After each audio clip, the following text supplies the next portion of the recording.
Hi there, welcome to my video where I try to trigger Kevin Broberg off the face of this planet.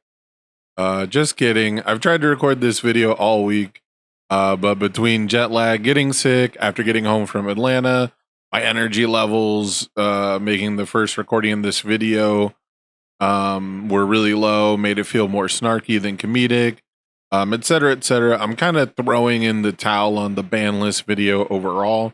The first recording of this was like an hour long, and I had an unrealistic 28 card ban list I was going to use to go over each card. Why the ban list has to go beyond whatever the 3 to 5 cards everyone has at the forefront of their mind is. But I doubt anybody really shares my vision for the grass cutting measures that I think you would really need for a quote unquote good ban list. So there's definitely a handful of cards I see more often than others. Teaming with the Attack Titan, uh, Equipment Heist, Dark Deku, Nine Titans, Godzilla make up the lion's share of complaints right now. But right now is the operative phrase because they're just being shuffled around with cards people were complaining about 6 months ago.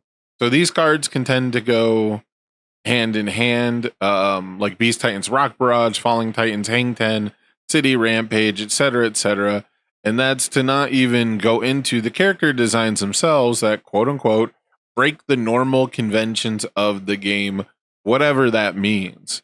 Characters like Hanji and Zeke, and I mean, you could really take your pick on the multiple Hanjis, but like Hanji starting with a resource in play, right? And Hanji and Zeke getting rid of the natural drawbacks of being able to attack backups. Porco and Pony pushing the limits of aggro plus synergies. It's really important to note that I think that Pony and Porco really kind of only perform as well as they do strictly because of their synergies, you know? And while nobody is complaining about it, I'm just going to say it. Crystal Lens repeatedly stacking the top cards of decks to guarantee checks with a resource that is fairly trivial to generate is like the biggest sleeper agent in the format. I think the MGLA guys call it a psyop deck, you know, but this is a lesson we learned with Ryu like 10 years ago and with Jiro 1 in the past. And as you can see, I don't know if any of the cards in any of the Crystal Lens decks even made my 28 ban list. So that just shows you how much of like a last second thought it was to put it in this script. So, you know, there's so much going on. There's so much being shuffled around. People are finding new things to hate on pretty consistently. Pretty much every format we like shuffle out a few, shuffle in a few. A couple cards have, you know, been there for a long time. You know, notably the Godzilla characters have been getting complained about for a while, but even they managed to miss top cuts at some of the biggest events, you know, some of the most important events. But I think the last point really encapsulates why there can't really be a discussion about the ban list that isn't based on personal preference. If you look at the data available to us, there's 3 hard truths about the format. Aggro, combo, and control, the 3 premier baseline strategies of card games, are represented in the format, probably more so than ever before in universes past. Maybe one of the reasons why universes feels so different is because labeling things as mid-range or control, or I remember people used to call like decks that block a lot control decks, you know, and those are really like wall decks. Like you can get really in the weeds about semantics over stuff like that, especially when for the quote unquote control decks back in the day, like Eraserhead and Momo, they were still playing a 5 attack, 6 attack string to kill you a lot of the time, you know, backed up by very similar attack strings and, you know, needing things like stun to be able to force their game plan through. So we've got the 3 main archetypes that are pretty well represented. I don't know if they're equally represented, but typically control is always going to be underrepresented unless it's like truly that good. And especially in this game, I think it'll always be a little more underrepresented. But there's also point number 2, or truth number 2. There are multiple viable archetypes within those 3 umbrella terms. within the control archetype, you can play the string offense of old with Rodan, with, you know, repeated 100% smash, having kind of an extension game plan with Ascend to Battle as like a capstone attack, which is very similar to home run comet style attack lineups in the past, where you're kind of exhausting your opponent out of resources and setting them up into a place where you can invest resources into one stat because the other one's taken care of. Typically, the more pokes you take along the way, right, the more the opponent can just focus on bumping speed on the final attack, things like that. You know, and then on the flip side, you've got Deku, who's more of a combo control sort of deck. You know, he kind of has a winning combo piece that he has to assemble things together for.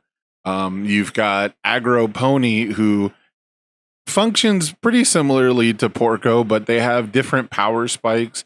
Most notably, it's one of the few times where I think the archetype sort of distinguishes what the counterplay is. I don't think the counterplay for Pony is the same as Porco, whereas the counterplay might be the same even amongst different archetypes, right? Within mid-rangey combo-y, I can definitely put Hanji 1 there.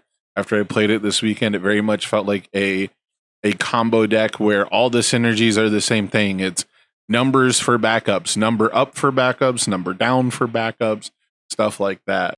Mid-range, which can be Godzilla. Godzilla can be considered mid-range. He plays like an aggro deck because you're so focused on his aggressive, long attack screens and things like that. But when it comes to mid-range, it's the ability to shift your strategy depending on which deck you're playing against, right? And we've seen, you know, we've seen Godzilla's win without doing the board wipe. We've seen Godzilla's win because of the board wipe.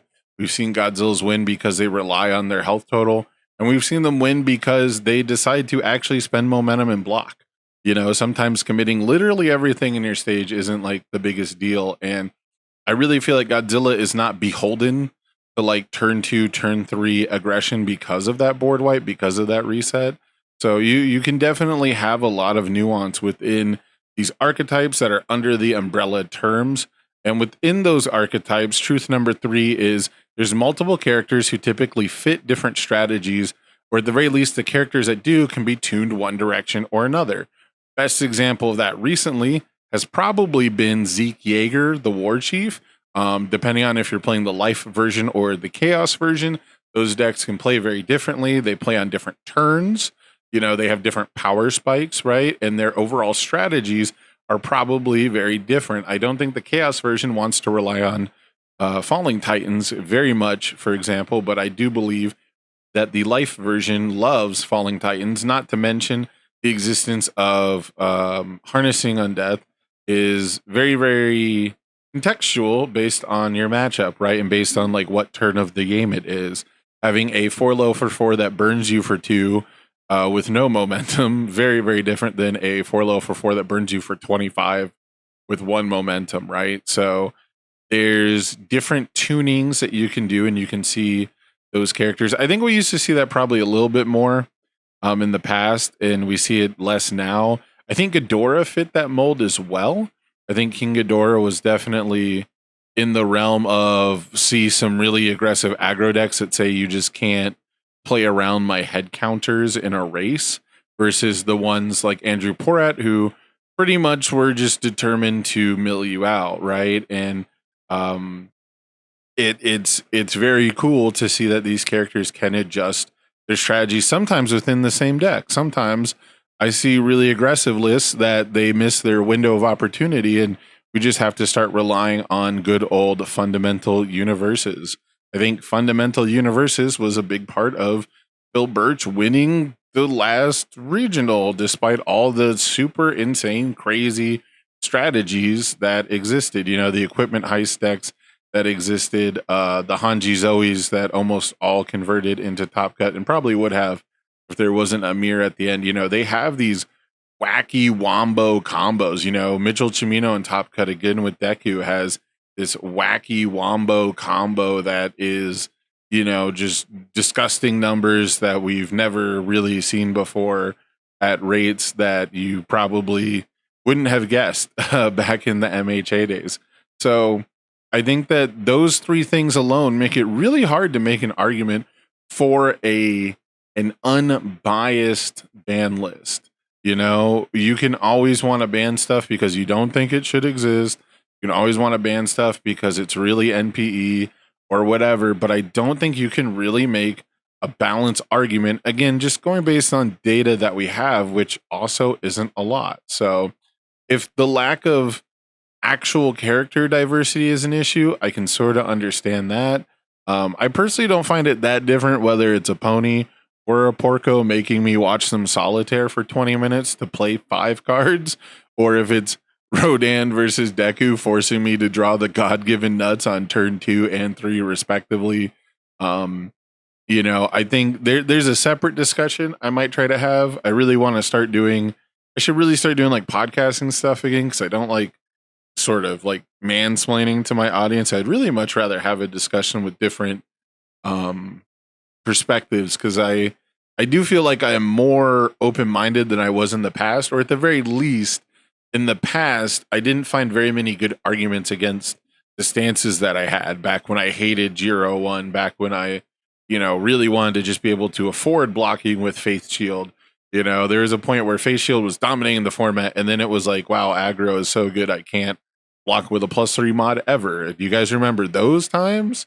You know, that this is a very different game than we had just a couple years ago. So I would really like to sit down and have like actual conversations about these things, because just firing off, you know, my top 5 most hated cards should be banned, I don't think really does anyone a whole lot of favors. But at the same time, if there's not a lot of pushback, you know, a lot of people are agreeing on these cards. Again, I mentioned, I think like a top 5, you know, Teaming, Heist, Deku, Nine Titans, Godzilla, you know, like that whole market share of the format, I think, is kind of unanimous. But again, it's very easy to be in your bubble. It's very easy to not hear other opinions and not be open-minded to those just because you don't hear the opinions, right? Like, I'm not hearing the counter argument besides Godzilla's based, you know, and that's not like a great argument, but it is as valid. It is as valid as saying Godzilla's fucked up and shouldn't exist.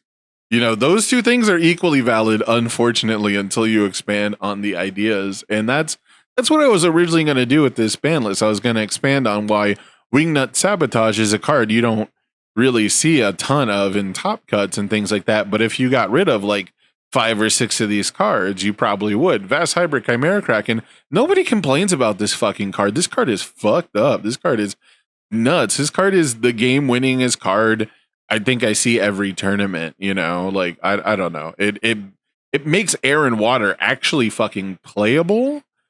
Whatever. The point is, you know, I don't think you can just hit like a handful of cards and fix the format. I don't think that if you ban teaming with the Attack Titan and Equipment Heist, I don't think the format opens up that much. I think we just kind of go back to the Louisville format, and everyone's going to be like, oh, this fucking Deku, I got to have fucking Desperate Struggles. I got to bring, you know, fighting with my fists or whatever. My fists solve my problems. You know, I can't beat the fucking Guardian Angel of Chinatown unless I play the Vast Hybrid, you know, to get past it. So here the fuck we are. Like, I don't know. I don't want to just reset us back to the format that we had before. We could probably stand to have a few more events within the same format, within the same region. That would probably be good for the game and for finding data, but I digress. If the format isn't fun, I can totally agree with that. But competitive environments seek to optimize the fun out of everything usually. So doing it right after regionals and stuff like that, I don't know. It's kind of corny. You know, I felt kind of bad because George is really cool, but after our match, I didn't want to talk to him just because, and I told him straight up, I'm like, hey man, I'm just not going to like say anything because I just lost and I don't want to take anything away from him, right? Like, I don't want to blame him, right? I don't want to feel like I'm complaining about his choices. He chose like the right thing for him. He chose a deck that he vibes with. He did really well with it. He played really well. You know, he took chances that paid off. He took chances that statistically he himself admitted like this probably won't pay off, But if I play incorrectly, which I did, you know, it was my misplace. It was me not hedging my bets against really thin margins, right? That lost me the game. It wasn't him getting lucky and checking well. That is a part of it, but I have to address the fact that, you know, my own choices lost me that game and stuff. So it's not fair for me to immediately after be like, Porco is the greatest design mistake they've ever had. And I'm not saying Porco's the most powerful character they've ever made, the most broken character or whatever, but I do think that they made mistakes. They made a mistake, and it just, I don't know, like his whole design doesn't vibe with me very well.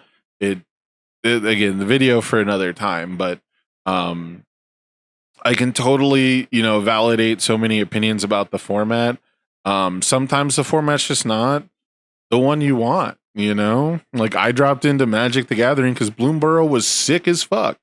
And then Aether Drift dropped and I was immediately bouncing the fuck out, man. Like it just, sometimes you find like a golden era, you find like a sick period of time. And for universes, we typically get to play that format exactly one time. And I think that's probably what needs to change more than anything. And so if you want to do that, you should join some webcam warriors, play some community events, share the events with your local playgroups, your local discords, because people all the time don't know that these events are even happening, no matter how much I spam all the social media channels everywhere I know people play the game. So, you know, maybe it's time to bring some more community events into play. I don't know. People, you got to like pull teeth to get people to play this game outside of a regional, though. So, what can you do? Anyways, I don't think a realistic ban list that we could get will fix anything beyond personal preferences. That being said, I do think in a practical maneuver, UVS Games should ban something in November as a show of good faith that they are listening to feedback from the community and understand changes to gameplay should happen. I put in the script here have to happen, but I'll say should happen. I don't know if they have to happen. But we survived people wanting Walk the Dog banned, wanting City Rampage banned, wanting Pony banned, wanting Ghidorah banned, wanting Rodan banned, wanting Hanji 2 banned, wanting